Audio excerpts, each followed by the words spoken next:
좋은 날입니다. 2021년 11월 1일 한 달을 시작하는 월요일입니다. 비움으로 건강을 경영하라. 이먹음 작가님 책입니다. 오늘 하루의 식습관은 10년 후 건강의 바로미터. 10년 후의 나의 건강에 대해서 생각해 본 적이 있는가? 내가 먹은 음식이 나의 몸을 만든다는 것을 알고 있는가? 몸이란 무엇일까? 몸은 당신이 사는 집입니다. 동의보감에 적게 생각하고 염려하고 적게 욕심내고 적게 일하고 장수노인은 일한다. 적게 말하고 많이 웃어야 한다. 적게 근심하고 적게 즐기고 즐길 수 있으면 즐겨야 한다. 적게 기뻐하고 기쁨이 충만할수록 좋다. 적게 분노하고 적게 좋아하고 사랑은 많이 줘야 한다. 적게 미워하라. 미워하는 사람은 올무에 걸린다. 용서해야 한다. 적게라는 뜻은 매사에 알맞게 적당이라는 뜻이고, 소식은 음식을 적당히 먹고, 소원은 말을 적게 하고, 소동은 적당한 운동을 하라는 뜻이다. 한비자에서는 사람이 산에 넘어지는 일은 없어도 개미집에 걸려 넘어진다는 말이 있다. 건강은 하찮은 일로 이룰 수도 있다는 것이다. 소크라테스의 너 자신을 알라는 몸의 성찰이고 세상에서 자신의 가장 중요함을 알려주는 메시지다. 개에게 돌을 던지면 돌을 바라보고 사자나 진돗개에게 돌을 던지면 던진 사람에게 달려든다고 한다. 병의 예방이 치료보다 낫고 자신의 마음을 다스리는 것이 건강과 장수의 지름길이다. 몸과 마음에 있어서 감정이 지나치면 몸에 병이 생긴다는 것이다. 스트레스가 적은 장수노인은 일한다. 몸의 감정에는 7개가 있다고 칠정이라 한다. 이 칠정이 몸에서 병의 주요 원인이 된다는 것이다. 사람이 마땅히 해야 할 일이 있다. 매일같이 반복되는 숨 잘 쉬고 밥 먹고 배설 잘하고 잠 잘 자는 것이 마땅히 해야 할 일이다. 식탐을 이겨내고 모든 일에 먼저 대접하고 섬기면 된다. 우리의 몸은 배고프면 참기가 어렵고 졸리면 자야 한다. 이 두 가지는 하루도 빠지지 않고 지속 반복한다. 그리고 생존 질서이며 이를 거역할 때에 우리 몸에 병이 찾아온다. 운전할 때 과속하면 벌금이 나오듯이 우리의 몸도 이 질서를 어기면 벌금이 나온다. 배가 고픈데 안 먹고 제때 음식을 먹지 않거나 배가 부른데 더 먹으면 욕심이 더욱 생긴다. 결국 몸의 생존 질서를 어겨서 병이 자리를 잡는다. 잠잘 때나 식사할 때는 근심 없이 먹고 자야 한다. 밥 먹을 때는 밥만 즐겁게 먹는 것이다. 운전을 직업으로 삼는 사람을 보면 잦은 스트레스에 불규칙적인 식사로 몸의 리듬이 깨져 배설과 잠이 규칙적이지 않아서 10년이 지나면 심장병, 위장병, 정력 약화가 오면서 하체가 약해진다. 그러면 매사에 자신감이 없다. 사람의 몸은 거짓을 모르고 정직하다. 아프면 아프고 나으면 나았다고 몸으로 말한다. 몸과 대화를 해서 몸의 이상과 신호를 감지해 건강을 지켜야 한다. 사람의 몸은 영, 혼, 육으로 되어 있다. 몸을 알기 위해서는 마음을 알아야 하고 마음을 알기 위해서는 몸을 알아야 한다. 몸은 유기체로 되어 있어서 한 곳이 아프면 온몸이 아프고 한 곳이 나으면 온몸의 기분이 좋은 것을 느낀다. 우리의 몸은 스스로 치유할 수 있는 자연 치유력과 강한 생명력을 가지고 있다. 몸은 내적인 것과 외적인 것에 의해서 건강하기도 하고 병에 걸리기도 한다. 몸은 우리에게 이상신호를 반드시 준다. 다만 자신의 몸이 주는 이상신호를 알지 못하여 작은 병에서 큰 병이 되는 것이다. 몸은 정직하다. 자기가 먹은 대로 표현하고 생각한 대로 나타난다. 또 자세를 보아도 알 수가 있다. 재봉틀로 바느질을 오래 해서 등이 굽어진 권사님은 늘 소화가 안 된다. 자세를 보면 병증을 알 수 있다. 척추가 비뚤어져도 병이 생긴다. 그 척추에 우리의 오장육부가 매달려 있다고 생각하면 된다. 비뚤어진 척추에는 오장육부가 비뚤게 달려있는 것이다. 척추가 비뚤어지면 만병의 근원이 된다. 사람은 척추 동물이다. 척추는 사람의 대들보다. 그래서 척추가 비뚤어지면 만병의 근원이 된다. 왜 척추가 중요할까? 척추는 오장육부와 밀접한 관련이 있다.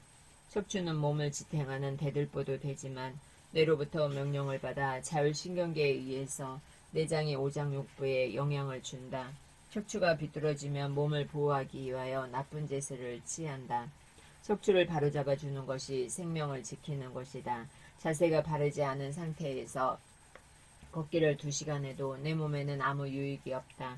그러면서도 우리는 운동을 2시간 했다고 흡족해야 한다. 바른 자세를 가지려고 노력해야 한다. 척추를 바로 잡아주면 몸을 지킬 수 있다. 건강한 사람은 하체가 튼튼하다. 그래서 습관적으로 허벅지와 하체를 잘 본다. 하체가 튼튼하면 남자는 정력이 좋은 것이고 여자는 자궁이 튼튼한 것이다. 남자는 방광이 좋고 여자는 방광과 신장이 건강한 것이다. 우리가 산에 가는 것은 하체를 강화하기 위해서 정신을 맑게 하고 자연과 교감하기 위함이다. 하지는 다리를 말한다. 현대인은 자동화로 인해 걷는 것이 많이 부족하다. 자가용, 승강기 이용, 컴퓨터를 사용하기 때문에 하지가 무력해진다. 다리가 가늘면 근육이 약하거나 혈액순환이 안 되어 냉하다. 다리에 쥐가 나는 것은 혈액순환이 안 좋은 것이다. 당뇨 환자가 자꾸 쥐가 나면 중풍이 올 수 있다. 몸의 오장육부, 지나친 기쁨은 심장에 영향을 준다. 지나친 성냄은 간장에 영향을 준다. 생각 과다는 비장에 영향을 준다. 깊은 슬픔은 폐장에 영향을 준다. 공포심은 신장에 영향을 준다. 몸의 피로가 오래되면 오랫동안 물체를 바라보면 혈이 약해지고 오랫동안 누워있으면 기가 소모되고 오랫동안 앉아있으면 육이 약해지며 오랫동안 서있으면 뼈가 약해지며 오랫동안 걸으면 근육이 약해지며 우리 자신의 몸이 머리는 뜨겁고 배는 차가우니 몸에 병이 항상 있는 것이다. 비만한 사람은 풍선만 불어도 살이 빠진다. 숨을 내쉬는 것은 독을 뿜어내는 것이기 때문이다. 현악기를 부르는 사람을 유심히 보면 비만한 사람이 거의 없다. 인간은 한숨으로 살기 때문이다. 몸도 보이는 세계를 보이지 않는 것이 주관한다. 보이지 않는 마음이 주인 노릇을 한다는 것이다.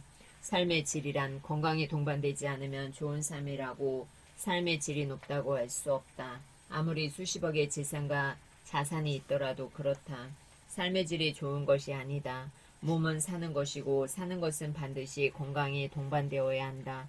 몸과 마음이 건강하고 특히 마음이 안정되어 있어야 일상생활에서 어려움을 극복하고 경쟁을 이길 수 있다. 또 마음의 안정이 없이는 생활 속에서 몸의 긍정도 없고 배려와 사랑도 없다. 마음이 안정되지 않으면 나쁜 일이 생기기가 쉽다. 그래서 내 몸을 무엇을 원하는지 알아야 한다. 성공하려면 건강한 몸과 마음이 있어야 한다. 걱정한다고 해결될 일이라면 걱정하고 그렇지 않으면 될 대로 되라 하고 시간이 지나가길 기다려라. 살아보니 해결되지 않는 일이 하나도 없다. 호흡으로 마음을 안정시켜라. 매일 5분 호흡을 습관이 되도록 해보자. 코로 장미꽃 향기를 맡듯이 깊게 들이마신다. 마신 다음 잠깐 멈춘다. 모세혈관까지 산소가 들어가도록 쉬었다가 방울뱀이 소리를 내듯 쓰 하고 숨을 내쉰다. 이렇게 5분 타이머를 맞춰놓고 하루 5분만 해도 마음이 평온해진다. 습관적으로 복식호흡을 해서 독소를 빼내는 것이 좋습니다. 습관적인 하루 세끼가 과식의 함정에 빠뜨린다. 하루에 몇 번의 식사를 하는가, 세끼를 꼬박꼬박 먹고 있는가, 한 끼 정도는 건너뛰고 싶은데 식사 약속은 계속 생기고 먹으면 맛있어서 절제는 아예 생각도 할 수 없고 열심히 먹게 된다. 아침은 안 먹었으면 하는데 계속 챙겨주는 어머니나 아내 때문에 먹게 되는 수가 있다. 하루 세끼는 누가 먹으라고 했는가. 동물들은 하루 한 번만 먹는다. 그리고 아무리 먹을 게 많아도 배가 부르면 동물들은 더 먹지 않는데 우리는 어떤가. 배가 앞선만 해도 열심히 먹는다. 그래서 너무 많이 먹은 것 때문에 탈이 난다. 점심때 식당에서 식사를 잔뜩 드신 80세 어른이 너무 드셔서 배불러 죽겠다고 하신다. 그래서 지금의 밥만 드시면 몸에도 좋을 것 같다고 했더니 알고 있는데도 입이 달아서 자꾸 먹게 된다고 하신다. 이런 연세에도 식탐이 아직도 남아있다. 그래서 늘 아프다고 하신다. 과식은 치명적이다. 하루 세끼 소식한다고 해도 세끼 자체가 과식이라는 학자도 있다. 독일의 암 관련 연구자 이세르스 박사는 1960년대에 동물 실험을 한 다음 먹고 싶은 대로 먹게 한 쥐는 격일로 단식을 시킨 동물보다 암의 자연 발생률이 5.3배는 높다고 발표했다. 캘리포니아 대학 버클리 캠퍼스의 마크 헤라스타인 박사는 얼마 전에 단식하면 몸 안의 세포에 항암 효과를 가져온다.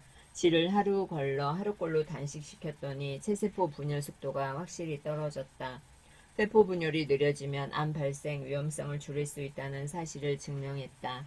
아침에 굶으면 몸을 망가뜨린다는 사람들이 있다.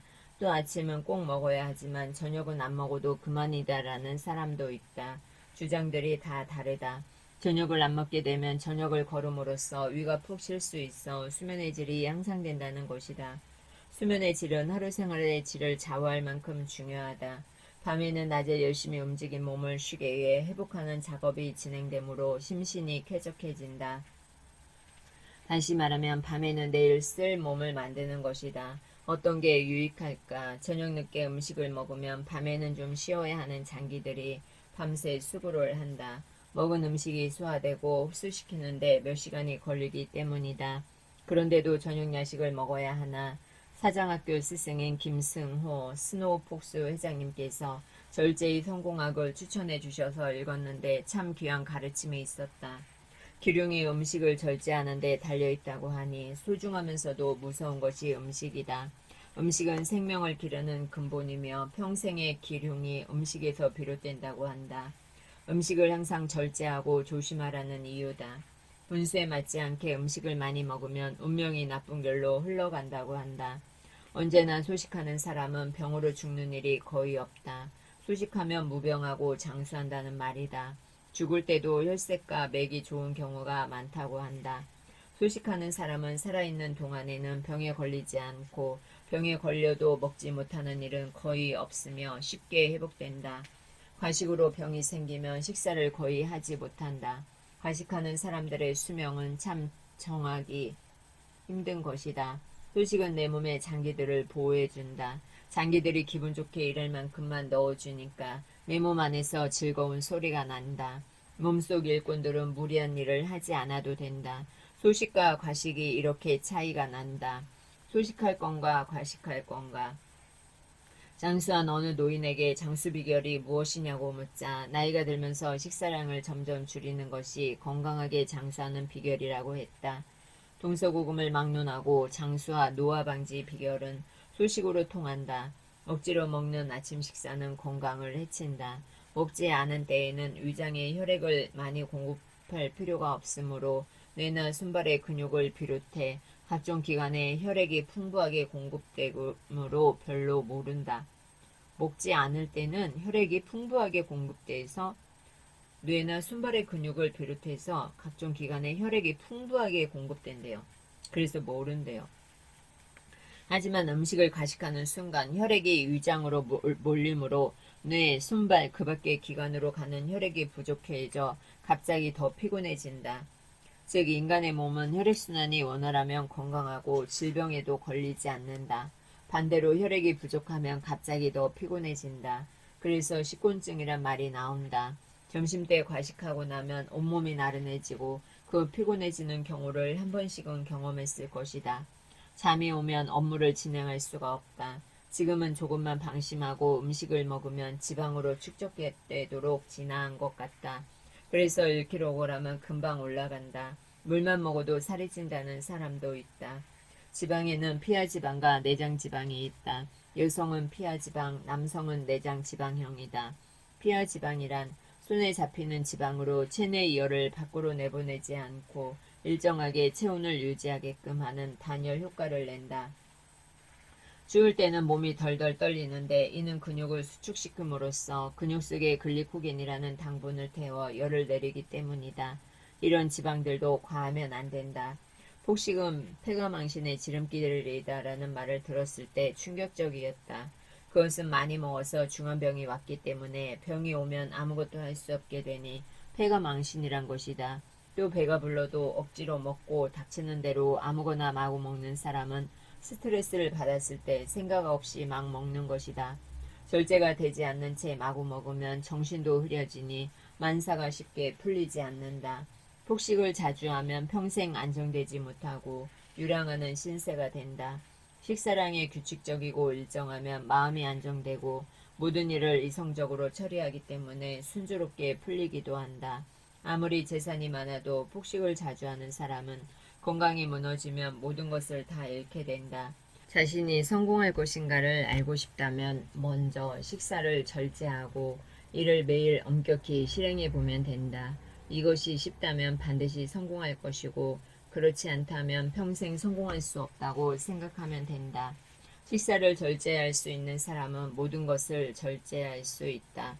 식사를 절제하는 것은 마음의 안정을 주고 몸을 무리하지 않게 보호한다. 성공이 준비되지 않은 사람은 식사를 절제하고 소식하려 해도 쉽지가 않다. 스트레스를 먹는 것으로 풀려는 사람은 정신병에 걸린 사람처럼 음식을 마구 먹게 된다. 정신병에 걸리면 음식을 불규칙적으로 아무렇게나 먹는 모습을 흔히 볼 수 있다. 무절제 식사로 스트레스를 음식으로 풀게 되면 반드시 건강에 손상을 입는다. 스트레스를 많이 받거나 항상 침울한 사람은 식사를 최대한 줄이고 간식을 먹지 않으면 차차 마음의 안정이 온다. 정신병은 귀신 붙은 병이 아니라 식사를 난잡하게 해서 생긴다. 식사를 엄격히 절제하면 정신이 스스로 바르게 되어 낫는다. 혹시 귀신이 붙었다 해도 정신이 바르면 해를 입지 못하고 스스로 떠나간다고 한다. 정신 이상은 모든 음식에 무절제로 생긴다. 음식은 정신을 기르는 근본이다. 인간의 세 가지 욕심 중 하나인 식욕을 내려놓아라. 그러면 근본이 바로 세워지고 정신은 반드시 제자리를 찾는다. 먹는 양을 반으로 줄이면 누구든지 100세까지 건강하게 살 수 있다. 에도 시대의 유학자인 가이바라 에키케는 양생훈에서 배의 80%만 넣으라고 권장하고 있다. 이것은 식습관의 기본이다. 그는 나이가 들면 미토콘드리아계, 즉 몸이 원하는 식습관으로 바꾸어 가라. 그러면 자연의 섭리에 따라 장수할 수 있다고 말하고 있다.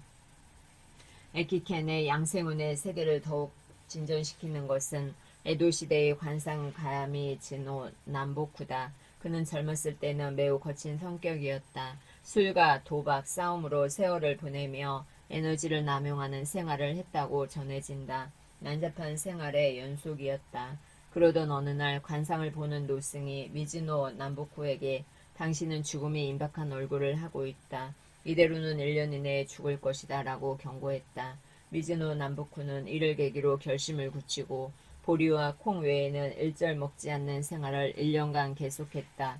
그 결과 죽음이 임박한 얼굴이 서서히 사라지고 마음이 안정되어 운세까지 좋아지게 되었다. 그 후 그는 식생활이 운명이 된다. 식생활이 운명을 좌우한다는 말을 남겼다. 당신은 식사 후 어떤 반응이 있나? 식사 후 바로 잠이 쏟아진다. 최근에 소화가 안 된다. 금세 피로가 몰려온다. 만사에 의욕이 없고 안정되지 않고 허둥대고 감정 기복이 심하다 등의 증상은 과식에서 올 때가 많다. 조금 덜 먹으니 몸이 피곤하지 않다는 것을 느껴보면 위에 8부만 채우라는 말이 이해가 갈 것이다. 어떤 음식이 있든지 내가 먹을 만큼만 떠서 먹자. 그렇게만 해도 질병을 예방한다. 나는 하루 3번 규칙적으로 식사한다. 그렇게 밥을 많이 먹는 편이 아니다. 이렇게 과식하지 않더라도 일일 3식 자체만으로 과식이라고 하는데 굳이 3끼를 먹어야 할까? 세포 속에 있는 미토콘드리아는 보일러와 같다.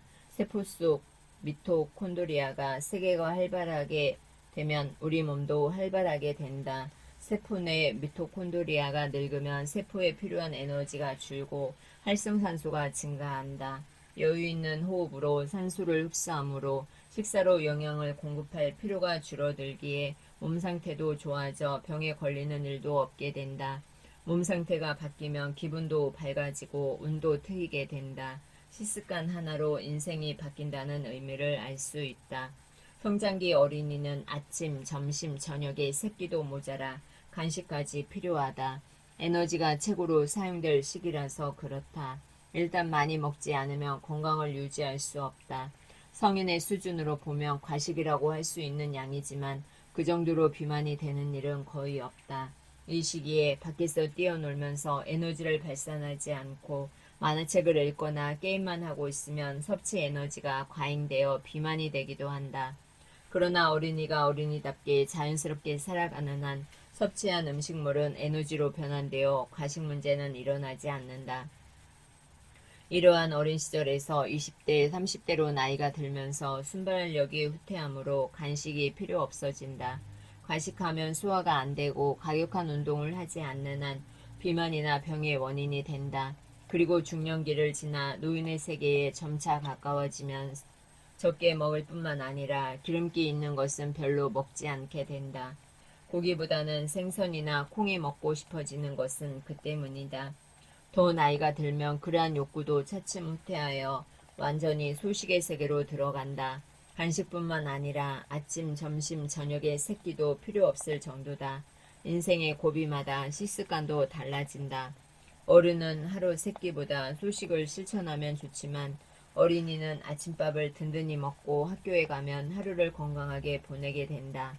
먹는다는 것은 그 영양을 세포에서 활동 에너지로 변환하는 것이므로 잘 먹어야 한다.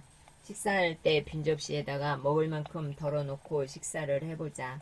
더 먹고 싶을 때 숟가락을 놓자. 이것이 잘 안 되죠.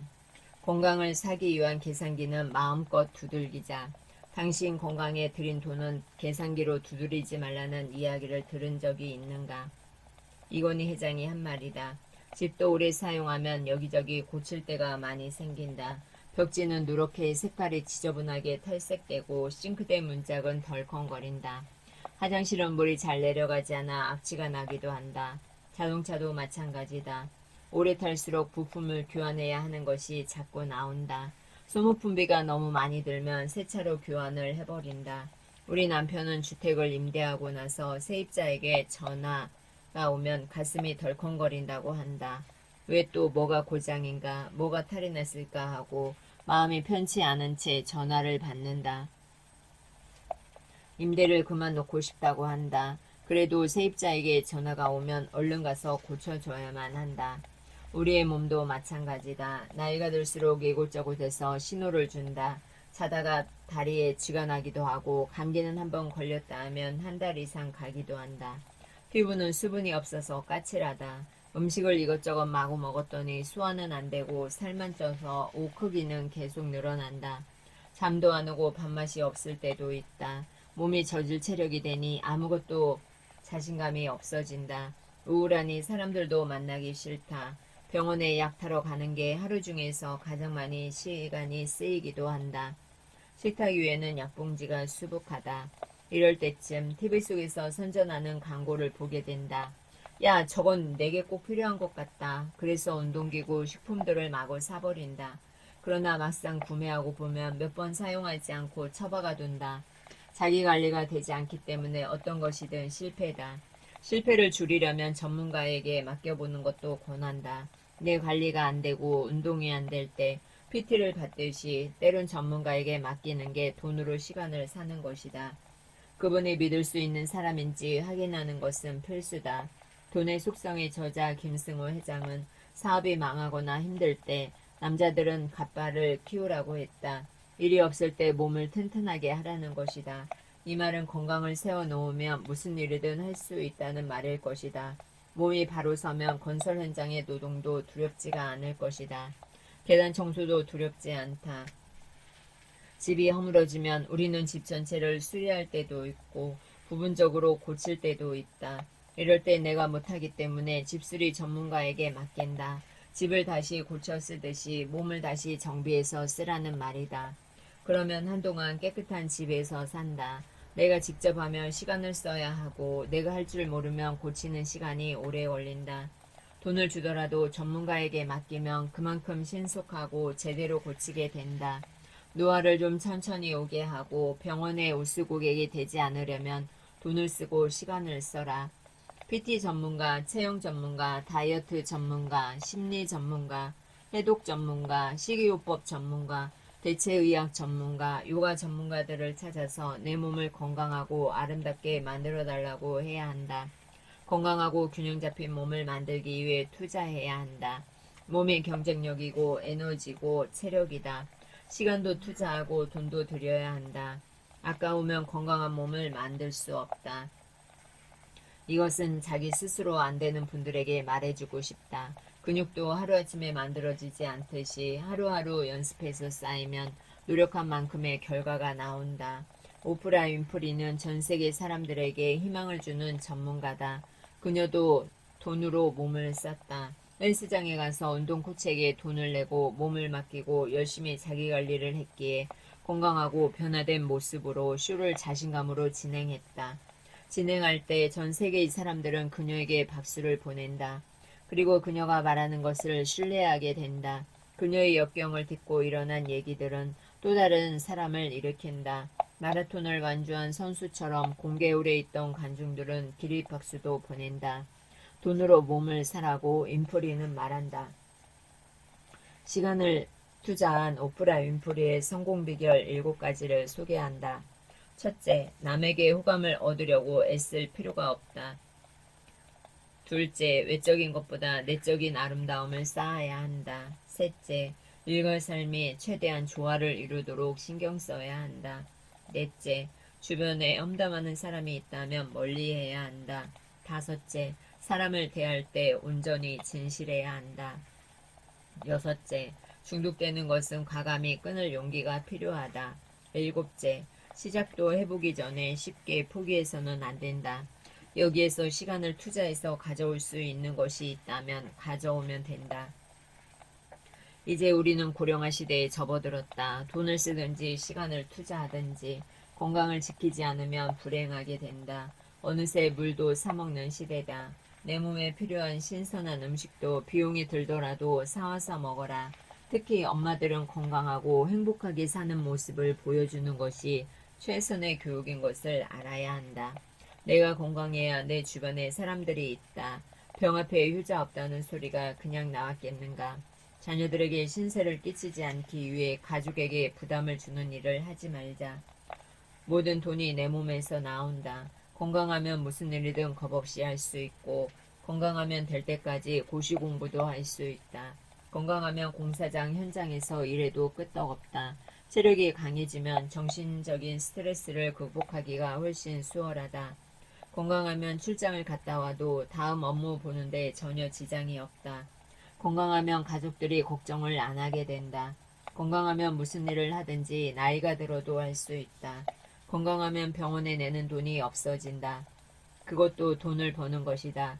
아이가 성적이 안 오르면 족집게 선생님을 붙이든지 해서라도 성적을 올리는데 온 힘을 기울인다. 자기 스스로 할 수 있으면 돈이 안 들어도 되지만 의지가 약해서 자기 권리가 되지 않는다면 맡기자.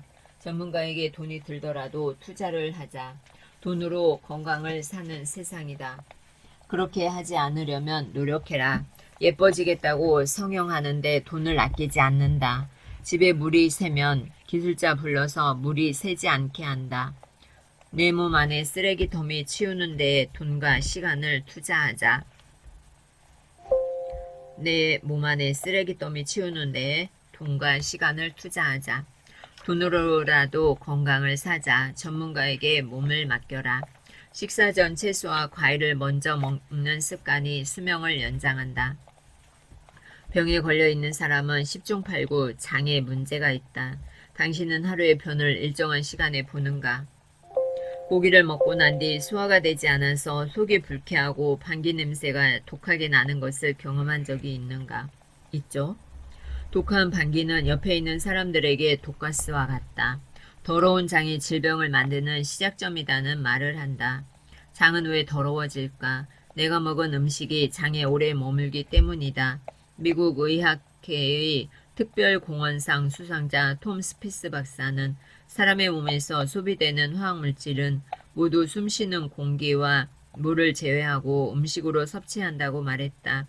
정제된 탄수화물을 많이 먹거나 섬유질이 부족하면 변이 배설되기까지 오랜 시간이 걸리고 장내에 유해균이 왕성하게 번식하기 시작한다. 이것은 대장암, 개실증, 대장암과 같이 장에 관련된 질병뿐만 아니라 장기까지 문제를 일으키기도 하고 만성질환의 원인이 되기도 한다. 장 중에서 특히 대장은 집에서 쓰는 오물들이 빠져나가는 하수구라고 생각하면 된다. 즉 오물이 내려가는 하수구가 대장이다. 이 하수구가 더러워지면 여러 가지 질병들이 생긴다. 도시의 하수처리 시스템이 고장이 나면 어떻게 될까? 상상해보자. 하수도가 여기저기가 막혀 더러운 물이 나가지 못하면 어떻게 될까? 욕실에 가끔 악취가 나는 것도 힘이 드는데 도시 전체가 하수처리 시스템이 고장이 나면 사람들이 악취로 인해 생활 자체가 불가능할 것이다. 예전에는 뚜껑 없는 하수구가 많았다. 그 시절에는 세균성 전염병이 많이 발생해서 사람들이 전염병으로 사망하는 일도 많았다. 물 부족과 기술 부족 때문에 하수의 흐름이 멈추면 즉시 건강상의 문제에 부딪히게 된다. 인간의 몸에 비유하면 영양분 섭취가 중단되거나 부족해 활력을 잃고 순환이 안 되는 상태다. 이런 상황들이 매일 우리 장 속에서 일어나고 있다. 그러면 장의 역할을 막는 것은 무엇일까? 그렇다면 장을 어떻게 해야 건강하게 할 수 있을까? 한마디로 식이섬유로 장 속에 있는 유익균에 먹이를 주고 장도 청소할 시간을 줘야 한다. 억지로라도 수분이 많은 식물성 음식으로 장에 영양을 줘야 한다.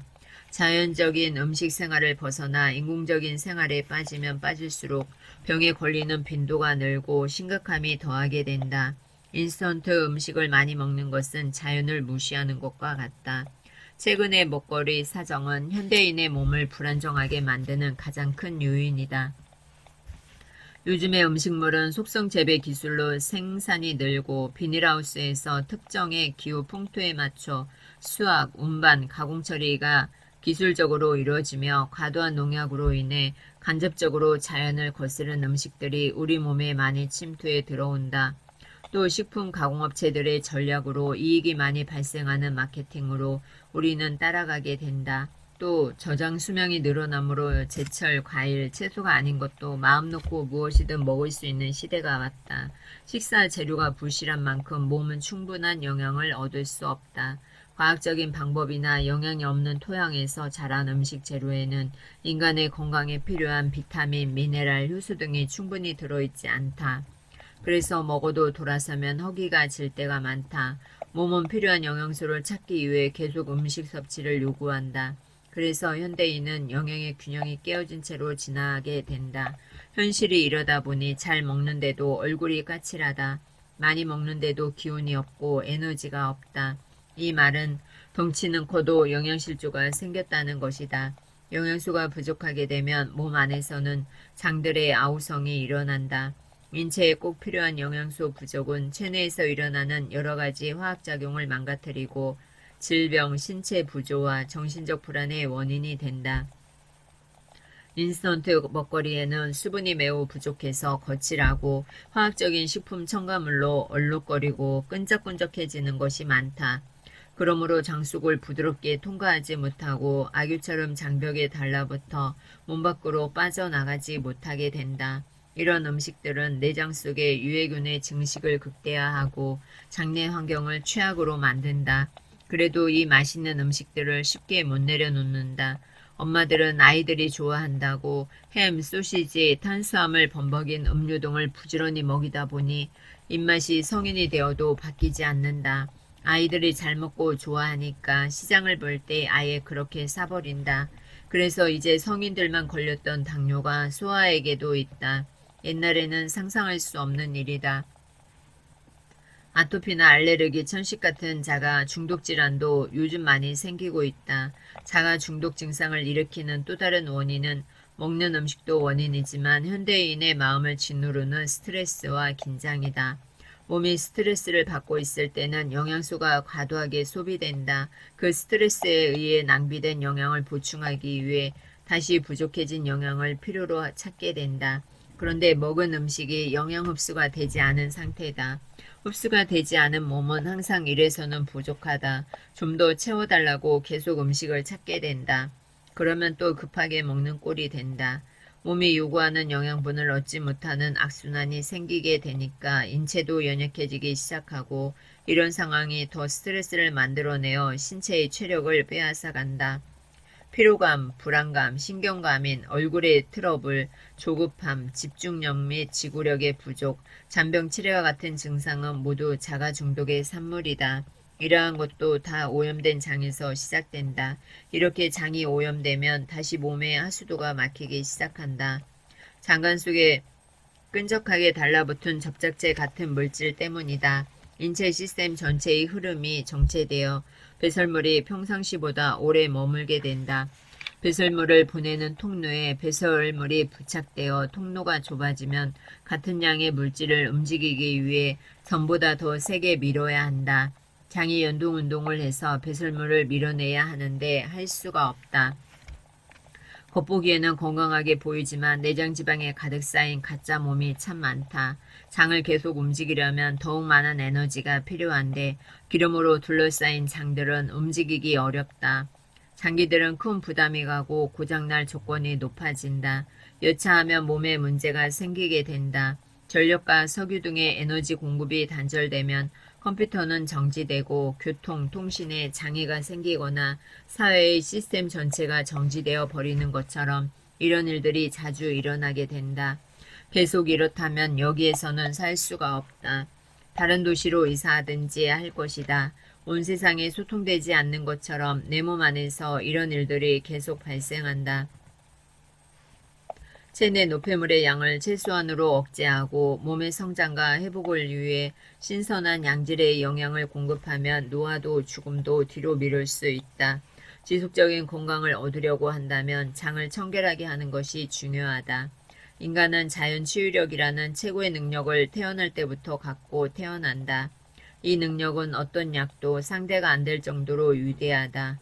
병을 치료하는 최대의 힘은 내 몸에서 나온다. 병이 나아갈 때 하나의 법칙이 있다. 헤링의 치유 법칙이다. 병이 나을 때는 안에서 밖, 위에서 아래라는 식으로 증상이 처음 발생할 때 순서와 반대가 된다는 사실이다. 음식이 장 속에 오래 머물지 않게 하려면 입맛이 당긴다고 맛있다고 아무 생각 없이 입속에 마구 털어넣어서는 안 된다. 남은 음식이 아깝다고 음식물을 입으로 넣어서는 안 된다. 남은 음식 제발 싹쓸이 하지 말자. 음식 버리면 복 나간다고 했는데 이제 남은 음식 몸 안에 넣으면 복 나간다고 생각을 바꾸자. 병원비 안 내는 게 복이 된다. 몸 안의 위생 설비를 청결하게 하자. 청결한 물과 먹거리를 받아들이는 상수관과 오물을 담아 배설하는 하수관을 깨끗하게 하자. 내가 며칠 인스턴트 음식 먹었다고 반응하지 않는다. 장은 매우 잘 참는다. 웬만한 것 가지고는 불평하지 않는다. 먹거리는 위 속에서 소화되어 소장에서 소화 흡수된 후 대장으로 들어간다. 대장에서는 주로 수분이 흡수되는데 마지막 소화 흡수 작업이 끝난 후 소화가 덜 된 음식과 노폐물은 장내의 오래된 점막과 분비물 그리고 장내의 세균총과 섞여서 서서히 고형화되어 변의 모습을 이루며 직장을 경유해 항문에서 배설된다. 이렇게 배설을 원활하게 해주려면 수분이 충분하게 들어있는 과일과 채소를 많이 먹자. 과일과 채소를 많이 드시기 바랍니다. 오늘도 형수기에 빛나는 하루가 시작되었습니다. 여러분은 부자가 될 수 있습니다. 여러분은 몸이 건강해질 수 있습니다. 나는 나 스스로 치유하는 능력을 가져야 합니다. 우리의 몸은 소중합니다. 내가 가꾸지 않으면 다른 사람이 가꾸어 주지 않습니다. 낭독 선언문. 성실한 마음과 튼튼한 몸으로 호흡과 발성, 발음을 배우고 익히시기 바랍니다. 타고난 저마다의 재능을 개발하고 우리의 처지를 약진의 발판으로 삼는다. 창조의 힘과 낭독의 정신을 기른다. 책 읽는 국민이 되어 부강한 나라를 만드는 데 앞장서 노력함으로써 독서 강국이 될 수 있습니다. 감사합니다. 고맙습니다. 사랑합니다. 축복합니다. 11월을 축복합니다. 11월 1일입니다. 여러분의 몸과 마음이 건강해지셨으면 좋겠습니다. 감사합니다. 아쭈! 비움으로 건강을 경영하라. 이먹음 작가 김영숙 낭독이었습니다. 감사합니다. 고맙습니다.